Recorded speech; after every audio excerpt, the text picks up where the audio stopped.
Buenos días, mi nombre es Dinora Ibarra. Voy a hacer un video con la profesora María Emilia Antivero. El tema a tratar es contrato de trabajo.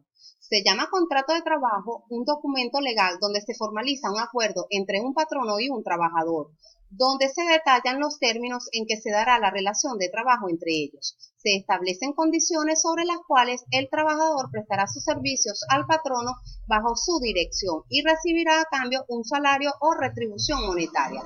Dichos términos deberán darse siempre dentro de lo establecido por las leyes laborales del país o el territorio donde el contrato de trabajo se firme. En caso de no ser así, un contrato no será tenido por validez de cara a la justicia y no se podrá reclamar legalmente su cumplimiento. Es decir, no podrá ser vinculante ni obligar a nada a quienes no lo suscriben.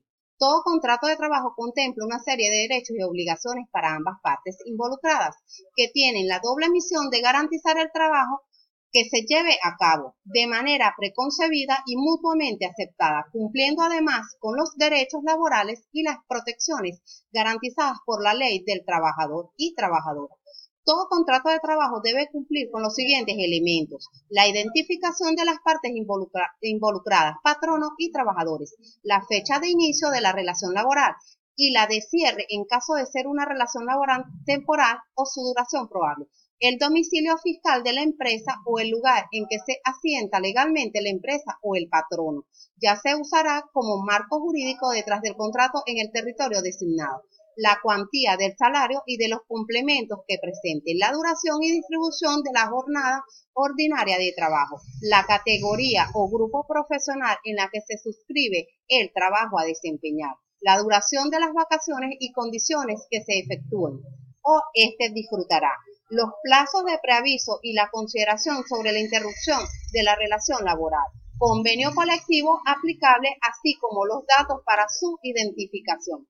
Elementos esenciales del contrato. Allí tenemos el consentimiento. Es la coincidencia de las declaraciones de voluntad que, procediendo de dos sujetos capaces, se unen concurriendo a un fin común. Sujetos. Quien concluye un contrato debe ser capaz. Todo sujeto, como parte de su personalidad, tiene la capacidad jurídica. Sin embargo, la capacidad de actuar es el poder que tiene un sujeto de derecho para crear con una constituya o un contrato, que debe tener la capacidad de actuar para obligarse según las condiciones estipuladas en el contrato. También tenemos el objeto, que es todo contrato a producir una o varias obligaciones de dar, hacer o no hacer. Hablamos de la capacidad, es la aptitud jurídica para ser titular de derechos subjetivos, denominada también como capacidad jurídica del ejercicio a ejercer tanto derechos como contraer obligaciones, sin representación de terceros. Tenemos el consentimiento, se manifiesta por las circunstancias de la oferta y de la aceptación sobre la cosa y la causa que han de construir el contrato. Será nulo el consentimiento prestado por error, por violencia, intimidad o dolo. Acá tenemos la voluntad, es el querer interno que, manifestando bajo el consentimiento, produce efectos de derecho. Todo contrato exige el libre consentimiento entre las partes que lo forman.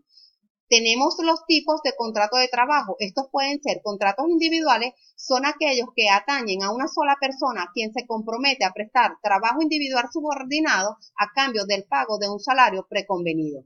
Tenemos contratos colectivos y también llamados contratos de trabajo. Son los que se celebran entre un sindicato de trabajo o un gremio profesional, entre uno o varios patrones. Ahora bien, les voy a mencionar algunos tipos de contratos. Tenemos el contrato indefinido. Este tipo de contrato se establece sin limitación temporal en lo que se respeta el periodo de realización del servicio. Dicho de otro modo, en este tipo de contrato no se estipula una fecha de finalización. Contrato temporal. Se establece un pacto entre empleador y empleado, en el que se estipula la prestación de servicio durante un periodo temporal determinado. Contrato por obra o servicio. Se emplea este tipo de contrato en aquellas vinculaciones laborales donde van a tener un inicio y un final determinado. Si bien la fecha de finalización es incierta y se suscribe a la finalización de un determinado servicio. También tenemos el contrato eventual, este tipo de contrato que como máximo ha de durar 6 meses. Es uno de los más habituales en la actualidad. Este contrato se emplea en aquellos momentos en que una empresa o empleador precisa de una ayuda temporal debido a una circunstancia imprevista, en las que se precisa de mayor cantidad los trabajadores de lo habitual. Tenemos el contrato de interinidad, que es aquel cuyo principal objetivo es la cobertura o sustitución de un puesto vacante temporante. La duración del contrato cubre el tiempo de ausencia del trabajador o vacante a sustituir. Contrato de relevo. Este tipo de contrato se emplea en situaciones en que es necesario sustituir un periodo determinado a una persona dentro de una empresa. Tenemos el contrato de formación y aprendizaje. Es la que permite una alternativa entre actividad laboral y formación, con lo que se pretende aumentar la inserción laboral a la vez que se otorga la debida formación que permite ejercer adecuadamente los trabajadores y trabajadoras. Contrato de práctica. Se realiza bajo la presentación de mejorar la cualificación y competencia profesional del empleado de cara a ejercer de manera eficiente. Tenemos la clasificación de los contratos. Estos se clasifican como unilateral, son aquellos que se obliga a una parte mientras que la otra no tiene obligación alguna. Por ejemplo, el contrato de préstamo, de uso o comodato. Tenemos el bilateral. Este tipo de contrato, ambas partes se obligan. Por ejemplo, en un contrato de compra-venta, el vendedor se obliga a entregar la cosa y el comprador a pagar el precio.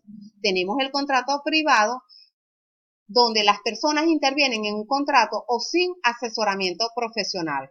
Tendrá el mismo valor que la escritura pública entre las personas que lo suscriben y los causavientes. Tenemos el contrato público, son los contratos autorizados por los funcionarios y empleados públicos, siempre dentro del ámbito de sus competencias, tiene una mejor condición probatoria. Tenemos el contrato gratuito cuando solo beneficia a una de las partes, por ejemplo, el contrato de donación. Tenemos el oneroso, en este caso ambos contratantes obtienen un beneficio. Tenemos el contrato principal, es cuando no dependen de otro para existir. Este es el caso del contrato de arrendamiento.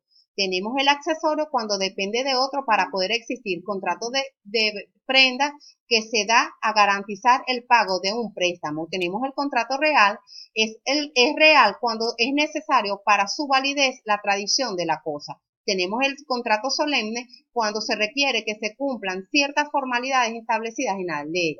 El consensual es cuando se perfecciona con solo el consentimiento de las partes. El conmutativo, cuando una de las partes se obliga a hacer algo equivalente a lo que la otra parte para hacer. El aleatorio, cuando se trata de algo incierto que depende del azar. La ley del contrato de trabajo son herramientas legales contempladas dentro del marco constitucional de la nación, en las cuales se establecen los parámetros legales que regulan la contratación de trabajadores. Las leyes determinan cómo se debe dar la contratación contractual de un trabajador para garantizar que ambas partes sean respaldadas por la ley y que no violen derechos fundamentales de ninguna. Este tipo de legislaciones varía de acuerdo al país. Gracias, es todo. Habló para ustedes Dinora Ibarra.